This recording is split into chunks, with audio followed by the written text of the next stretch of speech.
পূর্ব নির্ধারিত ঘোষণা অনুযায়ী শুক্রবার সকাল থেকেই এডিসি নির্বাচনের 28টি আসনের ভোট গণনা শুরু হয়। রাজ্যের 17টি গণনা কেন্দ্রে সকাল 8টা থেকে গণনার কাজ শুরু হয়। অন্যান্য কেন্দ্রের পাশাপাশি কাঞ্চনপুর দ্বাদশমান বিদ্যালয় গণনা কেন্দ্রেও শান্তিপূর্ণভাবে ভোট গণনা সম্পন্ন হয়। এই কেন্দ্রে মূলত দুটি আসনের গণনা অনুষ্ঠিত হয়। 1 নম্বর জম্পুই দামছড়া আসন এবং 3 নম্বর দস্তা কাঞ্চনপুর আসন। ফলাফল ঘোষণার পর দেখা যায় দুটি আসনে দুই প্রধান দলের মধ্যে ভাগাভাগি সাফল্য এসেছে। 3 নম্বর দস্তা কাঞ্চনপুর আসনে জয় ছিনিয়ে নেয় বিজেপি। দলের প্রার্থী শৈলেন্দ্রনাথ মোট 13,467 ভোট পেয়ে বিজয়ী হন। তার নিকটতম প্রতিদ্বন্দ্বী তিপ্রামথা প্রার্থী পান 8,482 ভোট এবং সিপিআইএম প্রার্থী পান 5,382 ভোট। অন্যদিকে 1 নম্বর জম্পুই দামছড়া আসনে জয়ী হন তিপ্রামথা প্রার্থী ভবরঞ্জন রিয়াং। তিনি মোট 12,836 ভোট লাভ করেন। বিজেপি প্রার্থী পান 9,022 ভোট এবং সিপিআইএম প্রার্থী পান 4,516 ভোট।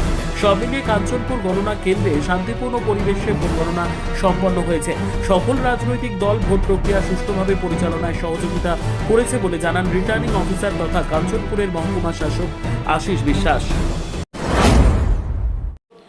আমরা পুরো ভোট প্রসেস যখন থেকে আমরা শুরু করেছি, যখন থেকে সরব প্রচার শুরু হয়েছে ইভেন তার আগে থেকে প্রত্যেকটা পলিটিক্যাল পার্টি কাঞ্চনপুর সাব ডিভিশনের আমাদের দুইটা কনস্টিটিউয়েন্সি আছে, এক দামছড়া জম্পুই এবং 2 দশদা কাঞ্চনপুর।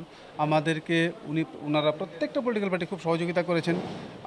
আমাকে আশ্বাস দিয়েছেন যে ওনারা কোনো অপ্রীতিকর ঘটনা যাতে না হয় সেই চেষ্টা করবেন এবং আজকের দিন অবধি আজকের রেজাল্ট ডিক্লেয়ার হয়ে গেছে। আমাদের কাঞ্চনপুরে ভোট গ্রহণ থেকে শুরু করে আজকের রেজাল্ট কোনো রকম অপ্রীতিকর ঘটনা ঘটেনি। এজন্য প্রত্যেক কাঞ্চনপুরবাসীকে আমি বিশেষভাবে ধন্যবাদ জানাতে চাই। আমাদের এখানে এক দামছড়া জম্পুই যে কনস্টিটিউয়েন্সি, এখানে আমি এইমাত্র ঘোষণা করলাম, এখানে বিজেপির ক্যান্ডিডেট ভবরঞ্জন রিয়াং তিপ্রামথা ক্যান্ডিডেট ভবরঞ্জন রিয়াং উনি জয়ী হয়েছেন। ওনাকে এখানে জয়ী হিসেবে ঘোষণা করেছে এবং 3 Dasda Kanchanpur BJP candidate Sailendranath candidate ওনাকে জয়ী হিসেবে ঘোষণা করা হয়েছে।